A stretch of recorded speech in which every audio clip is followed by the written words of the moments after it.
Cockroach जनता party का प्रदर्शन चल रहा था तो समाजवादी पार्टी के डेलीगेशन की अगुवाई करके डिंपल यादव ने बता दिया है कि वो इस आंदोलन के जरिए अपनी राजनीति चमकाएंगे। इसीलिए समाजवादी पार्टी के अध्यक्ष अखिलेश यादव ने भी ऐलान कर दिया है कि वो आज लोकसभा में छात्रों के मुद्दे को उठाएंगे। सवाल जब उठाना था, सवाल उठा करके लोकसभा का एडजॉर्न करके उस समय फिर मौके पे पहुंचे। जो देखा और जो व्यवहार सरकार का और पुलिस का था, लाठी चलाना, आंसू गैस के गोले चलवाना, प्राइवेट ड्रेस में पुलिस आकर के छात्रों को, युवाओं के साथ जो व्यवहार किया है, सुनने में आ रहा है कि कुछ इलेक्ट्रिक टॉर्च भी थी या डंडी, जो भी बोलेंगे उसको। लोगों को चोट लगी है, युवाओं के बड़े पैमाने पे चोट लगी है, बड़े पैमाने पे घायल हुए हैं। सरकार को ये उम्मीद नहीं थी कि छात्र नौजवान इतनी बड़ी संख्या में आ जाएंगे। ये सबसे बड़ा फेलियर है और किसी फेलियर के लिए ही आए हैं लोग। आप नीट की परीक्षा नहीं करा पा रहे हैं और जो परीक्षा कराई, जिस तरह से धांधली हुई है, सब बीजेपी के लोग शामिल हैं उसमें, और दोबारा भी परीक्षा कराई, उस पर भी प्रश्न लग रहे हैं। तो आगे का पिछले इतने वर्षों से छात्र, नौजवान और युवाओं के भविष्य के साथ खिलवाड़ कर रही है सरकार। वही गुस्सा दिखाई दे रहा है। कांग्रेस भी इस लड़ाई में पीछे नहीं दिखना चाहती। राहुल गांधी पेपर लीक के मामले में शुरुआती तौर पर हमलावर थे, लेकिन वो विदेश गए तो पार्टी भी ढीली पड़ गई।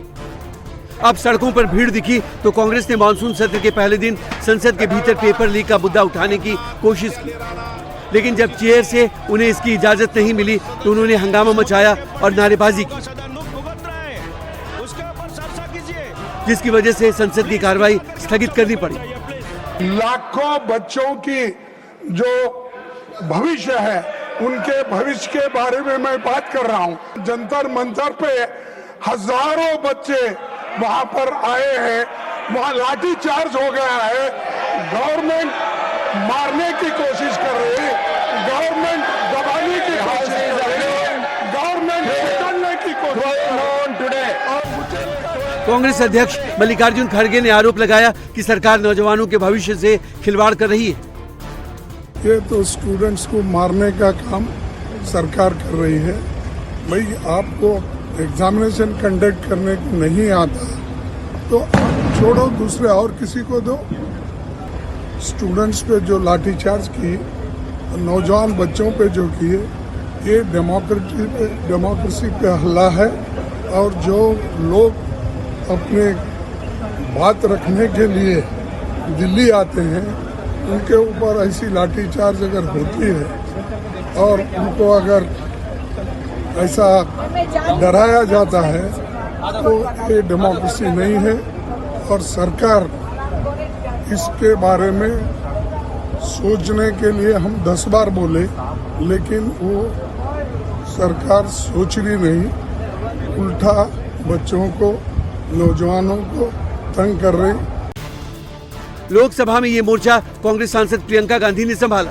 उन्होंने शिक्षा नीति का मुद्दा उठाया, संसद कूच कर रहे प्रदर्शनकारियों पर लाठीचार्ज की निंदा की और सरकार को सलाह दी कि छात्रों से बात करें।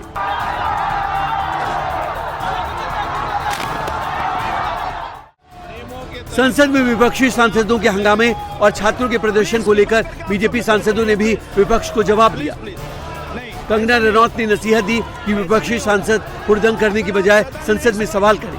उन्होंने ये भी कहा कि चुनी हुई सरकार पर मनमाने तरीके से दबाव डालना ठीक नहीं है।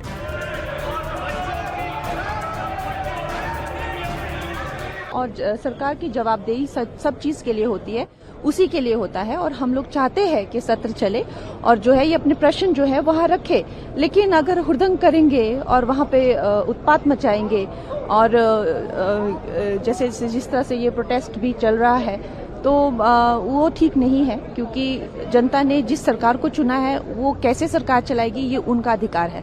अगर आपको इतना ही है तो आप भी खड़े हो जाइए। तो आप आर्म ट्विस्ट नहीं कर सकते गवर्नमेंट को कि आपको किसको सैक करिए, किसको रखिए। तो ये आर्म ट्विस्टिंग अच्छी नहीं है। मानसून सत्र का पहला दिन हंगामे की भेंट चढ़ गया। अब सबकी नजर आज की कार्यवाही पर रहेगी। सीजेपी के प्रदर्शन और नीट पेपर लीक का मुद्दा आज भी छाए रहने के आसार है।